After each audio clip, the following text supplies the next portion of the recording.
All right, good morning. We're going to get started. First, I want to welcome everyone to what I believe will be a very timely webinar. My name is Dana Slowinski, and I'm co-owner of Family Recovery Centers. I want to give just a quick overview of FRC. We are an evening adolescent intensive outpatient program. We have locations in Lake Bluff, Hoffman Estates, and St. Charles, and we are a DBT model. So we work with a wide range of adolescent maladaptive behaviors, such as self-injury, substance use, some disordered eating, and then anxiety, mood disorders, ADHD, bipolar disorder. We also incorporate a lot of experiential therapies into our treatment as well. So we have yoga therapy and art therapy.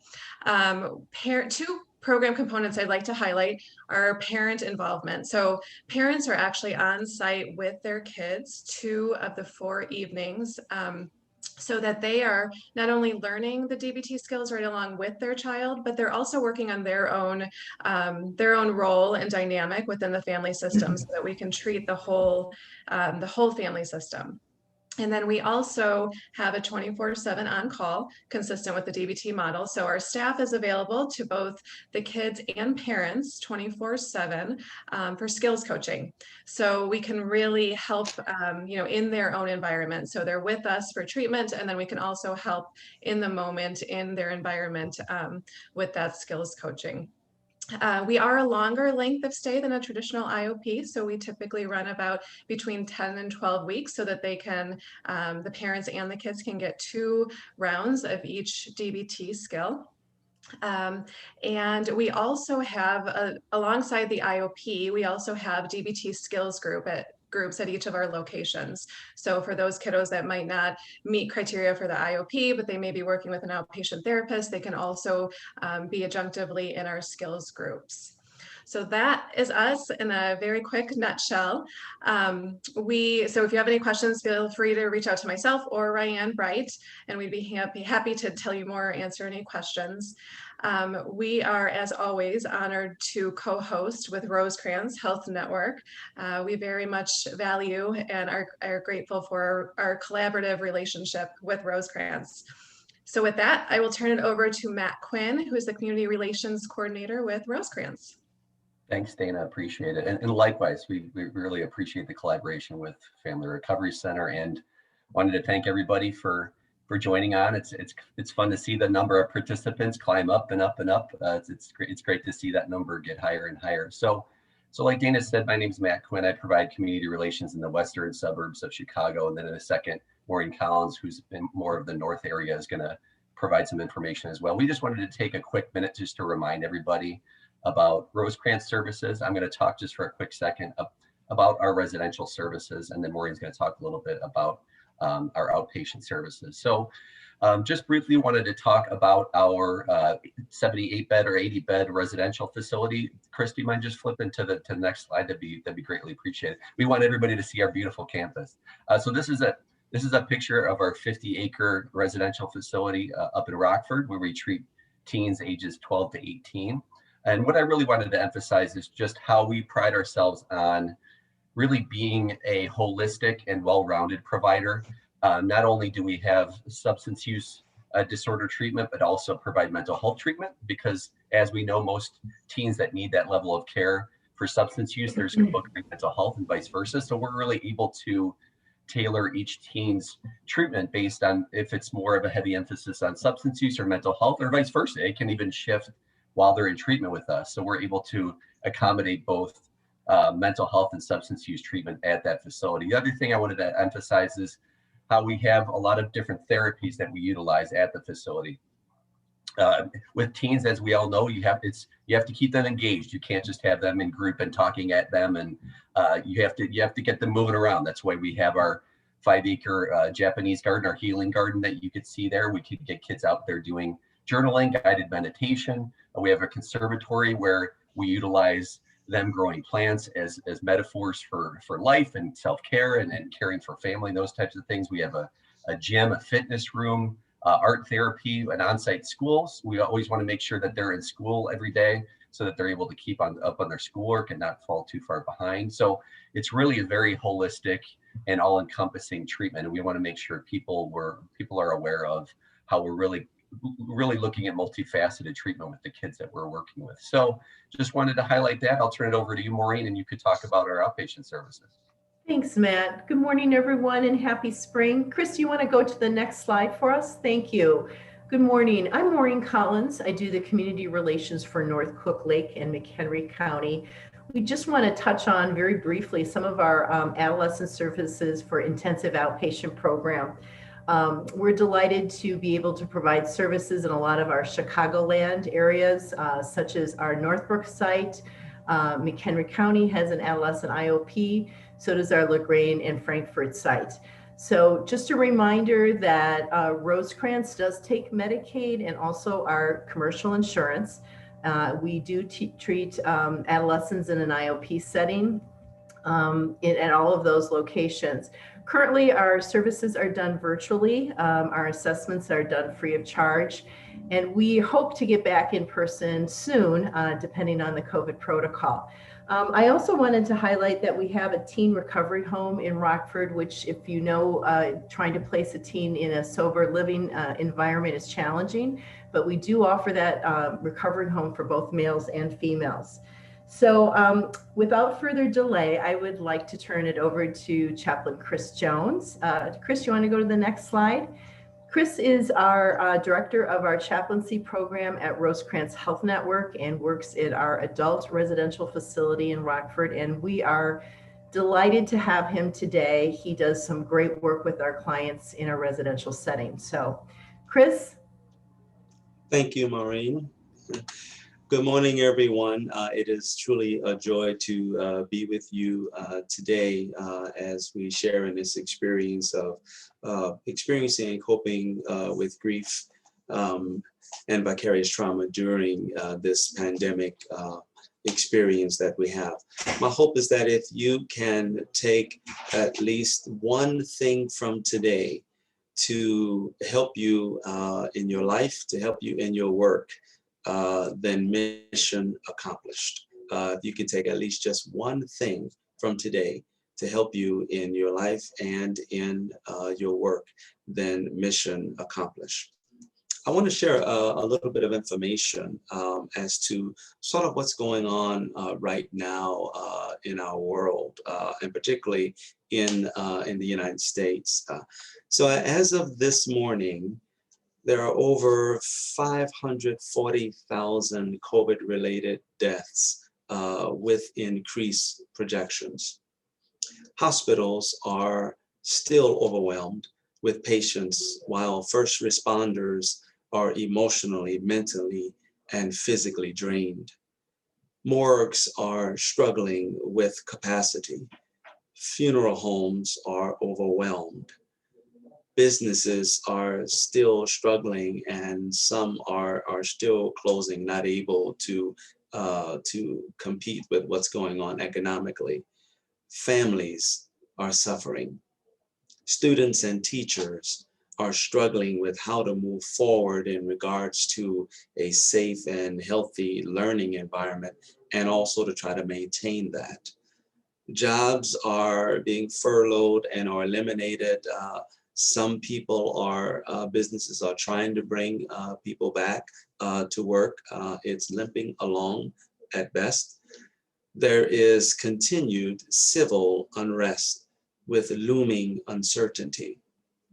The vaccination process is moving along with success amid fears and distrust, while COVID cases are still on a rise with an anticipated surge to come. Other types of violences are steadily increasing. A homeless crisis is projected within months if financial help is sustained, is not sustained to help meet those particular needs.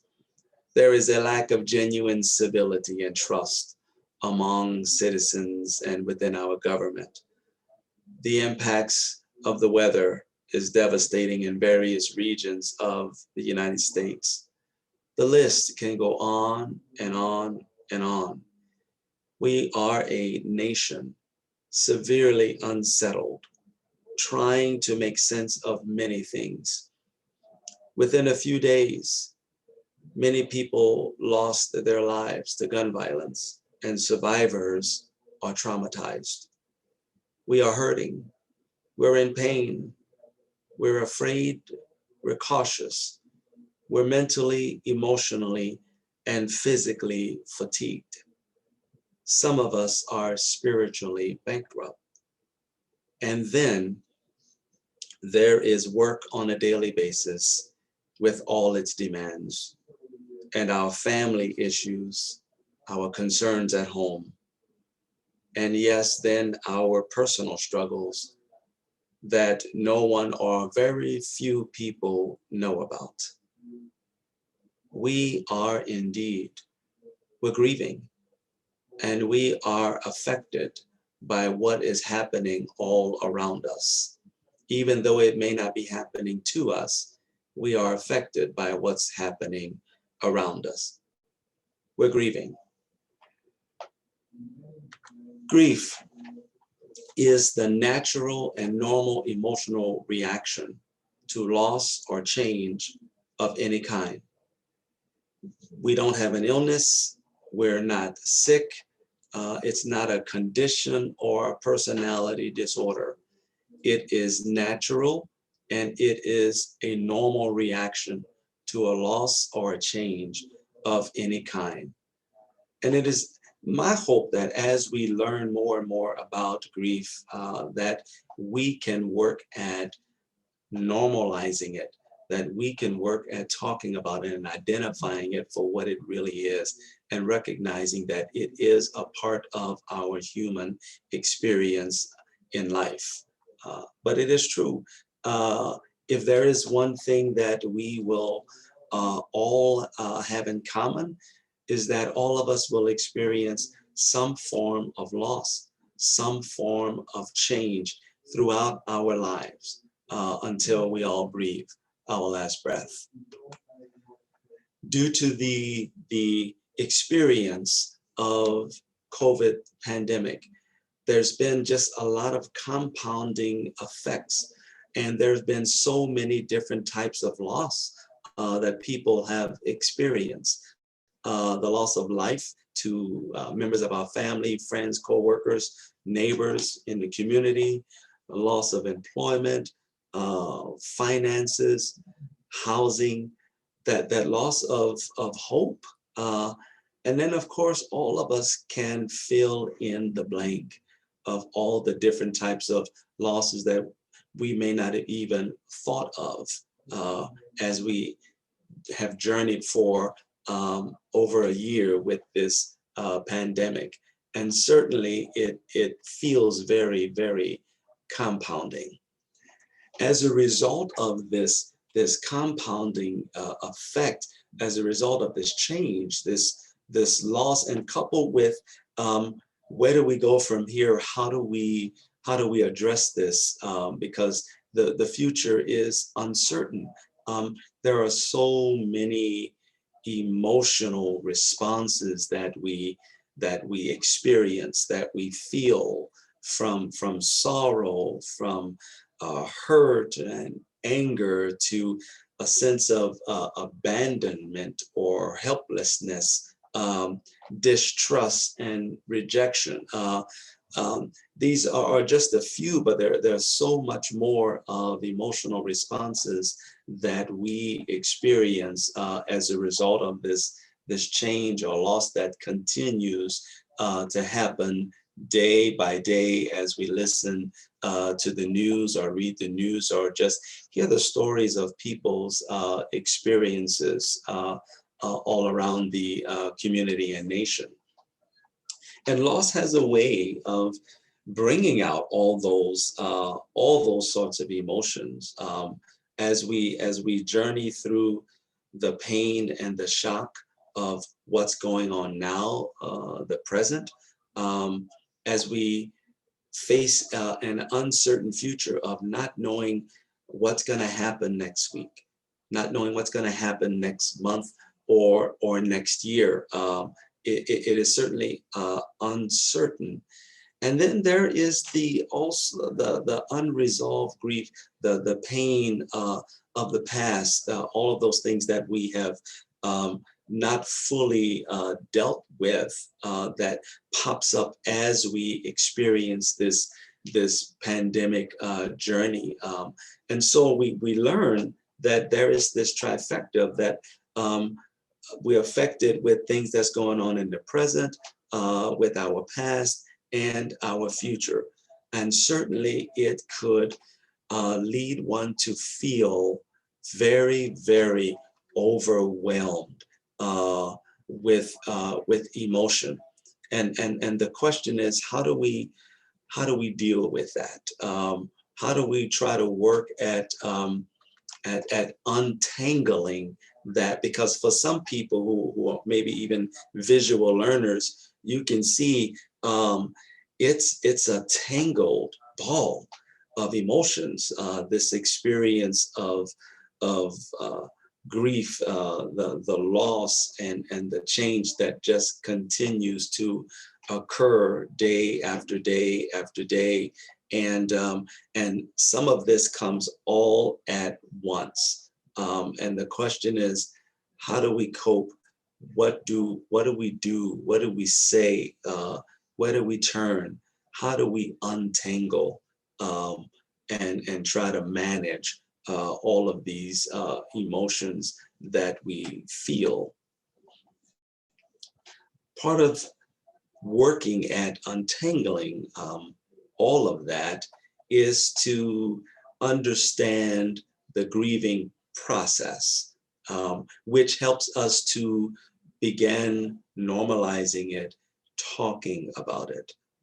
So the grieving process, there is a change or a loss that occurs, which is an event or a situation that occurs in our lives or around us.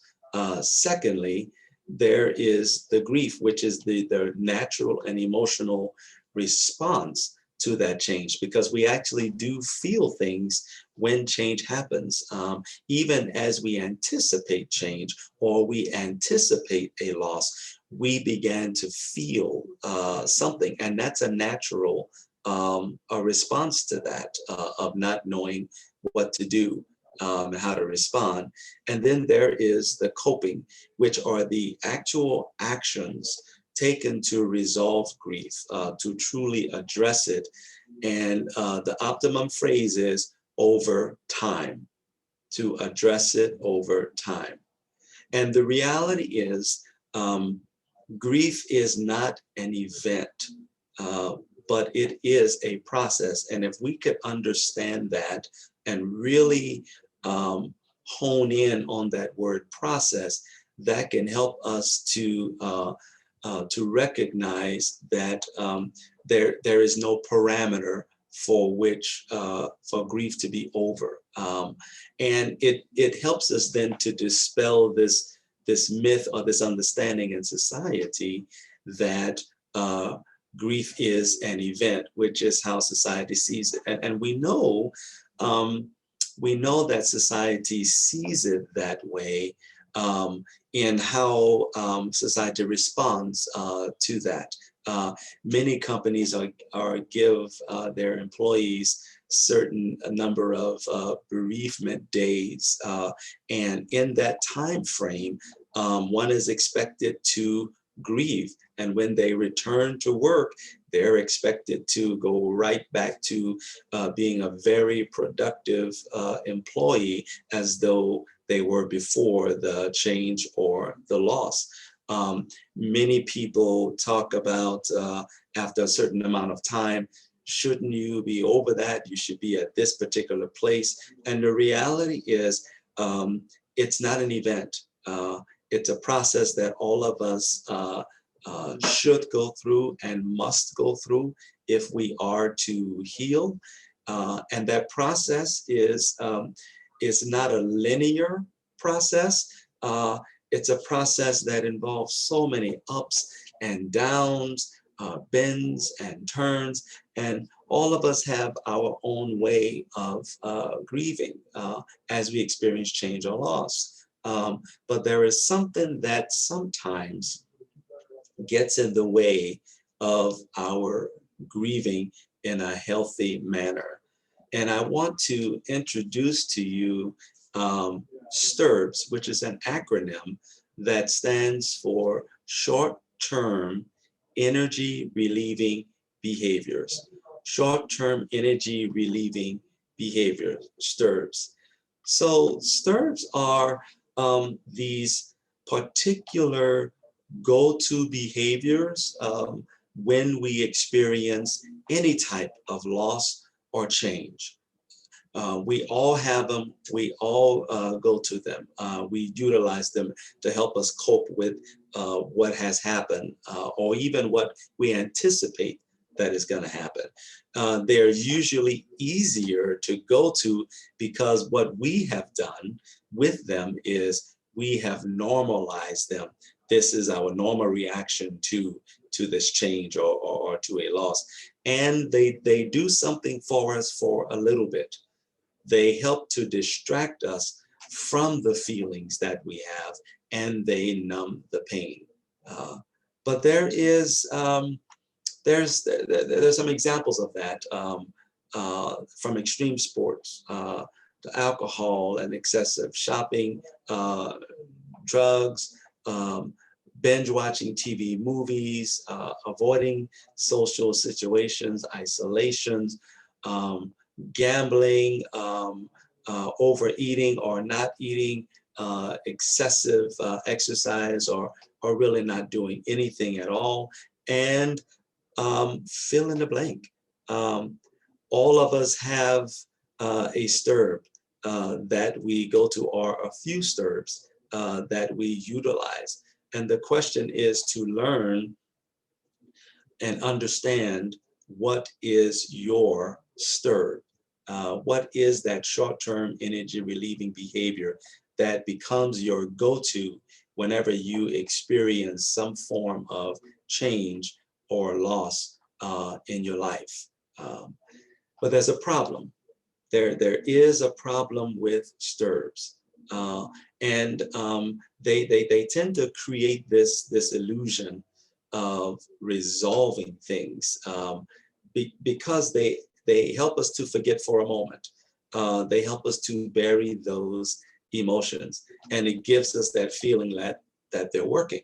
But that's a problem. It's only an illusion that they are doing that. But once again, we are not coping. We're just responding to, so that we don't feel or experience any type of emotions or be distracted. And they are short term. When we consider the first two terms, short terms, which means they have a shelf life. They don't last, and they really don't deal with the true underlying emotional issue. And of course, as we continue to resort to Sturbs, they can become addicting as we use them over and over in response to loss. But not only just in response to loss, as we continue to use them, we can become so comfortable with them that we then begin to use them anytime we feel a hint of uneasiness, anytime we feel a hint of frustration or sadness or pain, then we can resort to utilizing Sturbs, which means that it can bleed to everyday life, everyday situation, becoming a problem and adding on to the underlying true emotional issue. And typically how this process is, you have the experience of loss or change. After the experience of loss or change, I don't want to feel pain or experience any of that. So then I engage in a Sturb. And because Sturb is short term, I engage in the Sturb, but then it's short term, so it leaves. I feel pain again, I don't want to feel pain again. I don't want to think about it again. So I engage in Sturbs.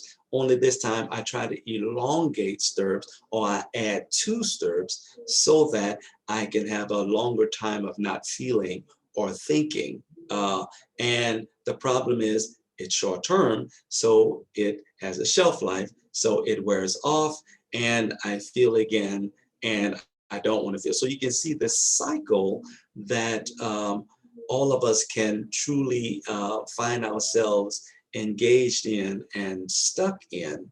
And what that can do is that can lead us to unresolved grief. That can lead us to unresolved grief. And we know that people have unresolved grief when we hear the phrase, I haven't fully grieved. I haven't fully grieved.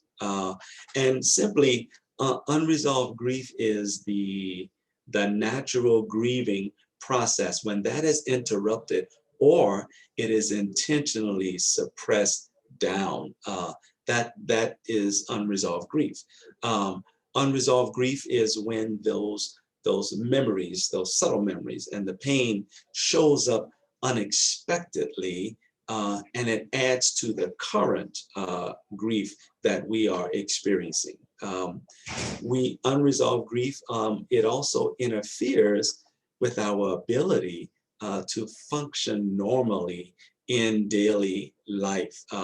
Can't be able to do the normal things that I would do because I'm constantly feeling this pain. I'm constantly experiencing and having these thoughts. And unresolved grief is it's more severe. It's intense.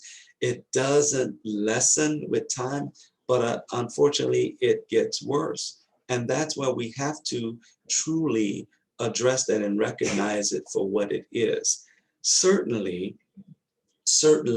many people in this whole year-long process we've been journeying through this pandemic, with all of the things that's been happening, all of the things that people have been seeing and hearing, you can certainly expect that there is a lot of reoccurrence of memories and pain that have shown up unexpectedly in different times of the day or what have you, that can add to the grief that we've not fully addressed.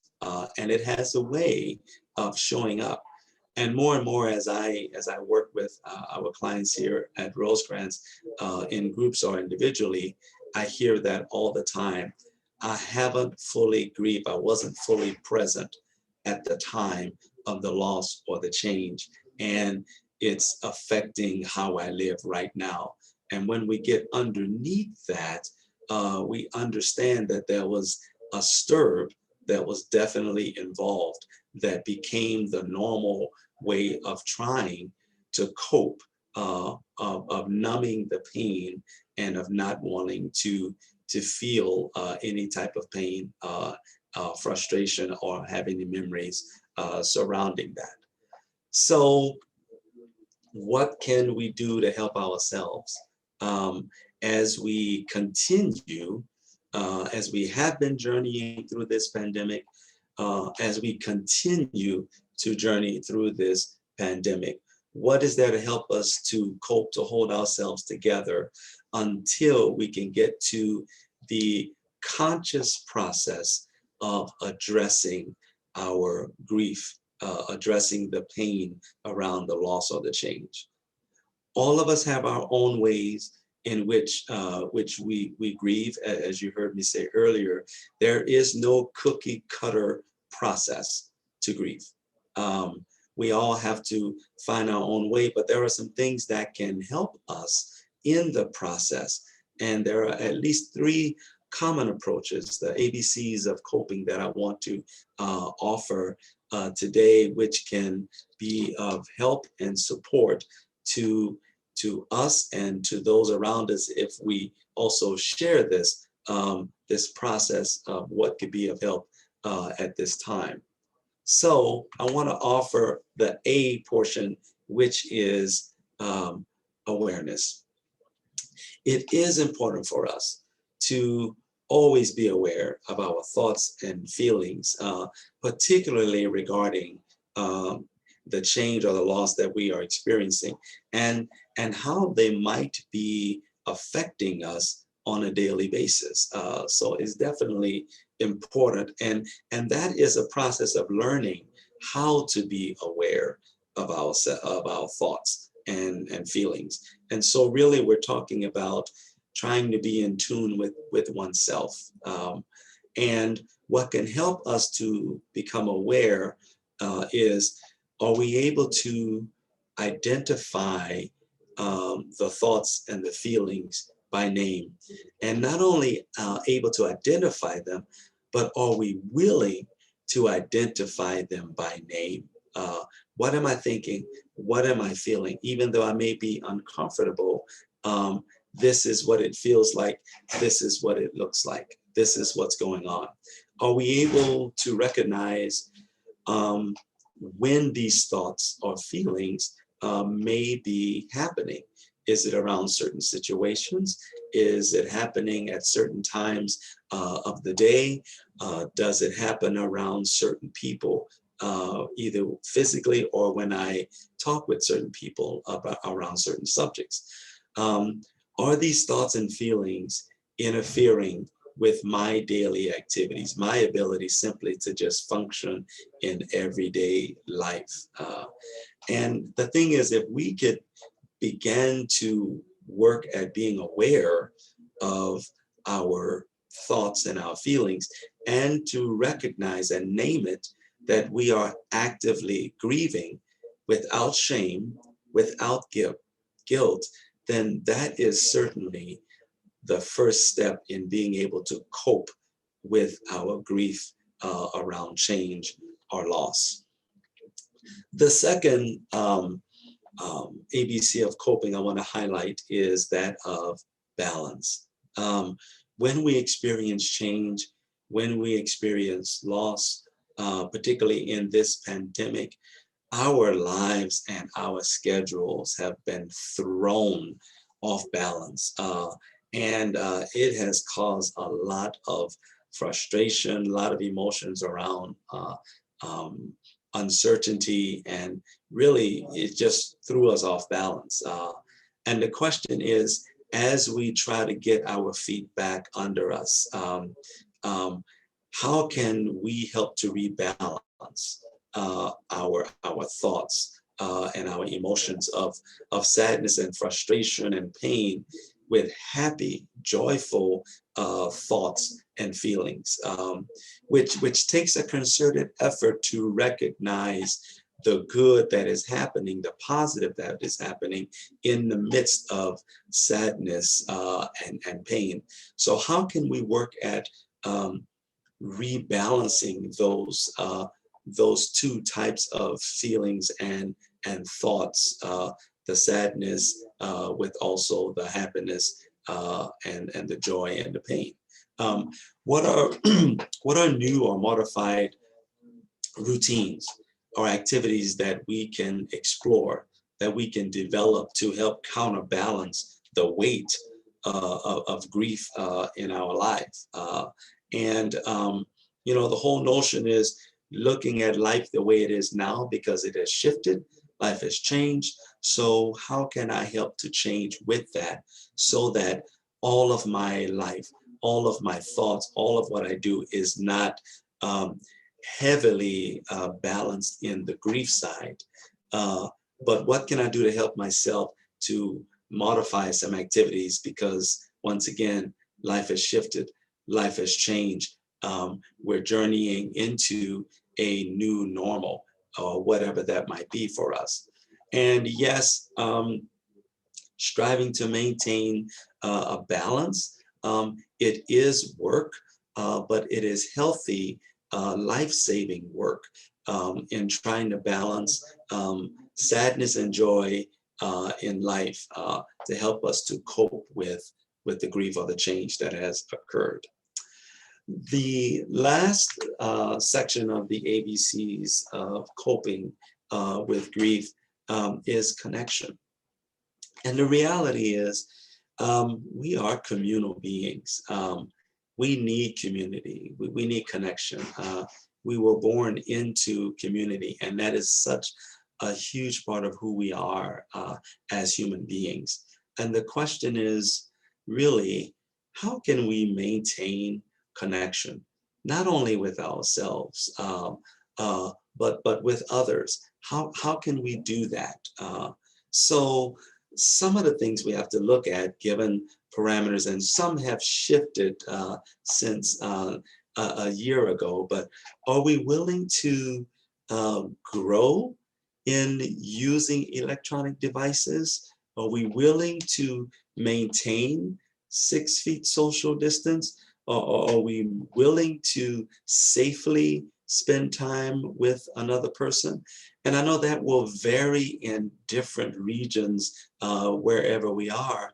But in order to maintain that connection, to satisfy that, there are some shifts and changes, some sacrifices, if you will, that we have to incur so that we can be connected with people. Are we willing to reconnect with ourselves and engage in old or new activities that actually bring joy and fulfillment?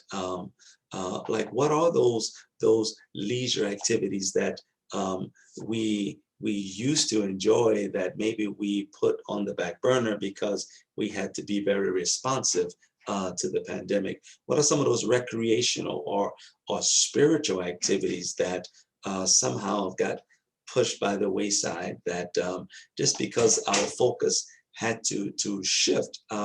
What can we do really to reconnect with ourselves that help to bring life to us, that help to bring and spark that passion within us? So are we willing to try to reconnect with ourselves in this time? And lastly, are we willing to creatively connect with our support groups, our affinity groups, faith groups, or our higher power, those really those spiritual connections, those groups that helped us to feel human, those groups that help us to feel alive, those groups that help us to feel connected and supported and heard. How can we creatively do that and still have that sense of being connected? And I'm convinced that if we engage in these ABCs of coping, they can certainly help to hold us together as we strategize for a more longer term process of journeying through grief. But there is something to understand about the ABCs of coping with grief, and that is they don't fix grief, but they do help us. They do help us to manage. They do help us to cope. They help us to work through those thoughts, those emotions surrounding grief, and they help us to do that in a healthy manner. They also help us to not feel so burdened with the sadness and the uncertainty of the various changes and loss that is ongoing, because we will continue to experience that. They also move us along on a process until we can come to experience some normalcy or some sense of a new normalcy or peace in our lives. And the hope is that we will continue to utilize these and be open to exploring them and also sharing them with others within our circle. So there is an experience that's happening in our country, in our world, and that is what's called secondary and vicarious trauma. We are all affected by what happens to us, around us in the world. And because we care, because we support, because of who we are as humans, we feel, we carry those things. because we want to help make a difference in the world. And so what's happening more and more, particularly during this time, is secondary trauma, the indirect exposure to trauma through a firsthand account or a narrative of a traumatic event. And vicarious trauma is that gradual change that happens within a person as a result of the continuous exposure to others' traumatic experiences. Depending on the circles that you're in, you may hear a few related terms. In some places, you may hear indirect secondary stress or trauma. You may hear vicarious trauma. You may hear compassion fatigue. You may hear burnout. And the whole notion is that we want to not get to burnout. We want to try to avoid that as much as possible. But you may hear these terms and you may not hear these terms, but you can certainly hear and see the effects of vicarious trauma. But although they're used interchangeably, they all relate to the effects of the stress on the body, on the mind, and on the spirit. So secondary trauma can occur unexpectedly and suddenly. Something can trigger it, a smell, a word, a sound, seeing someone can trigger it immediately, unexpectedly, and suddenly. But it also has the development of PTSD-like symptoms. Whereas vicarious trauma is a cumulative effect. And it happens over time. And it typically involves a shift in worldview where there is that lack of trust and hope and sense of being defeated, of why bother, because there is nothing that can be changed. And so there's that longing, elongated feeling of hopelessness that occurs. So what can contribute to it, particularly if you've not heard of it before? What can contribute to it? There are these factors: the nature and the quantity of the exposure to the trauma. What you do can also put you at higher risks of this than other professions. Your current life situations, what's going on now in your life, your history. Biologically, socially, medically, and mentally, how you cope with things that happen all around you. Your work setting, is it hostile? Is it calm? Do we talk? Do we connect? Do we not? Is it stressful? And your empathetic response, that which is within you that leads you to respond or to not respond. So all of these have a way of contributing to vicarious trauma that many people and certainly first responders and teachers and counselors, you name it, are certainly at more exposure to than others. So how does it look? What are some symptomology that can help us to learn a little bit more about vicarious trauma?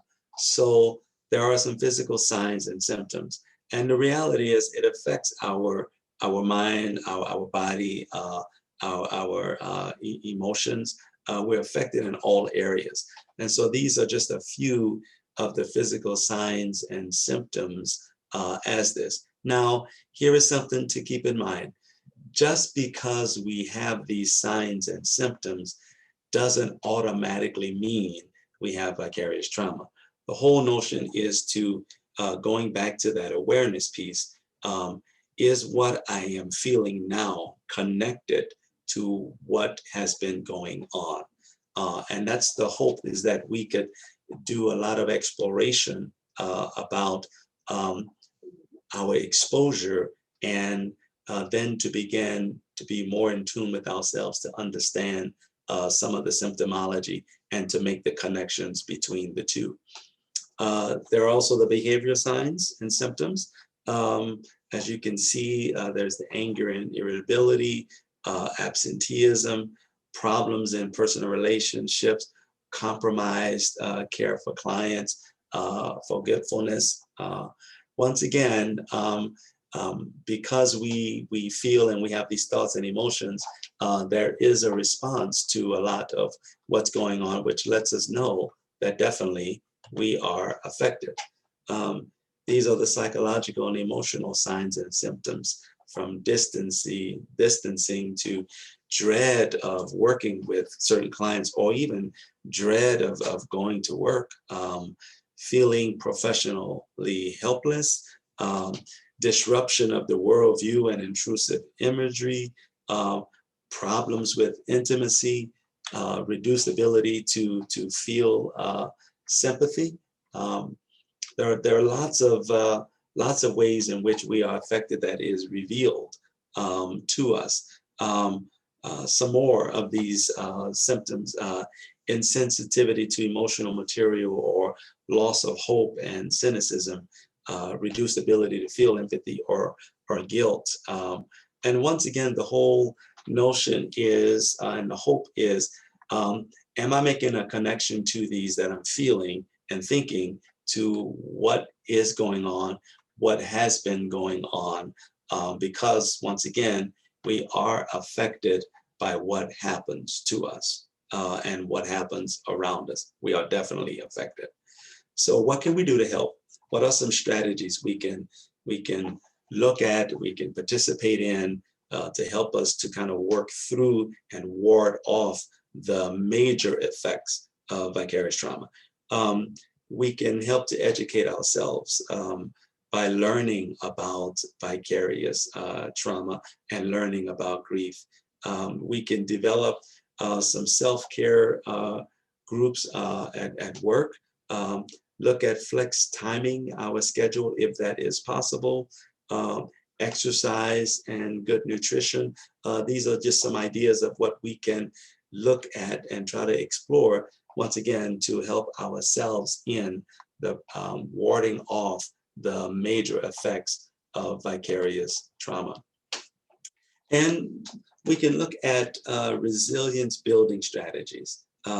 So one of the things we can explore is, what is our work-life balance? Where is my life and my work off balance, and what can I do to help bring that into a balanced state? Self-care, self-care, self-care. We do not do enough of it. And the question is, how can we engage in self-care without guilt and without shame? What are those things that we can do to truly help ourselves and not have to ask permission to do it? And we shouldn't when it comes to self-care. Also, maintaining healthy connections, healthy boundaries. What am I doing spiritually to engage with myself? What am I doing to maintain healthy connections with other people around me? How can I begin to do that if I don't have that? What am I open and willing to do to help me in this process? And the more that we can engage in this, the more we can build that resilience to help us once again to ward off the major effects of vicarious trauma. There are some long-term resilience building strategies that we can look at: peer support. And if we do not have this, it is extremely important that we have a place or a space where we can share with others, we can talk with others, we can cry and discuss and question with others. Peer support is extremely, extremely important and should occur in every workforce. Specialized group therapy, particularly that therapy that we know, whatever we're struggling with, to find a support group that specializes in that. I cannot stress enough grief counseling and grief support, so that helps to normalize that. And as we model that with others in our care and whom we supervise, and even in our families, that is a huge self-care experience that we can certainly highlight and engage in. And whatever specific traumatic support group that is available to us? And if it doesn't exist, then how can we help create it? Because it is a need that we have for our lives, for our community, for the people in our care that we serve, and even for our families. The last thing I want to leave you with, this is a quote from Charles Figley, who is a traumatologist and was one of the first persons that came up with the term secondary trauma. And he says this: first, do no harm to yourself in the line of duty when helping and treating others. Secondly, attend to your physical, social, emotional, and spiritual needs as a way of ensuring high quality services for those who look to you for support as a human being. And I think that is so important, that taking care of ourselves is indeed also helping others. So let us work very hard at doing no harm as we work, as we care, as we serve, and as we struggle, and acknowledging what's truly going on. And the reality is we are affected by what's happening around us. We are indeed grieving. And the more we can normalize that, the more that can help so many people in our society who are suffering, hurting, and who are in pain. These are some of the resources, and I know that there will be a PDF available to you that you can be able to look on. And I just want to thank each and every one of you for the opportunity of spending time with you today. And once again, if you just was able to take one thing from today to help you in your work and in your life, then mission accomplished. Thank you so much.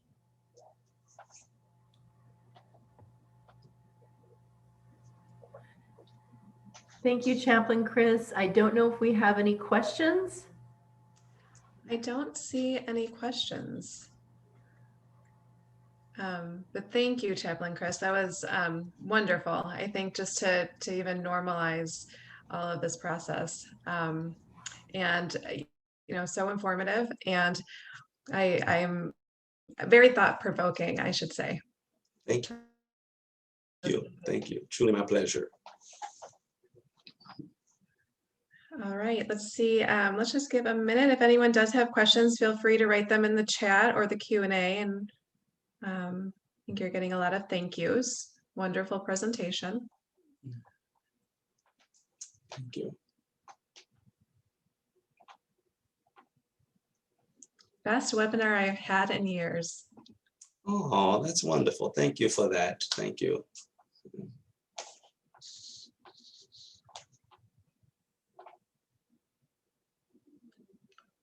All right.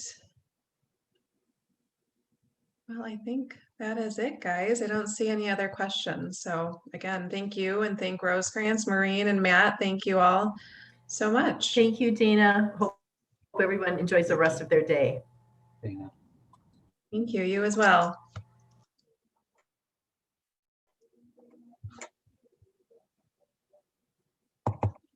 All right. Well, have a great rest of the day. And thank you once again so much for the privilege of being able to present and to serve with you. Thank you. That was awesome. All right. Have a Okay. good one. Bye-bye. Take care. Great. Bye, everyone.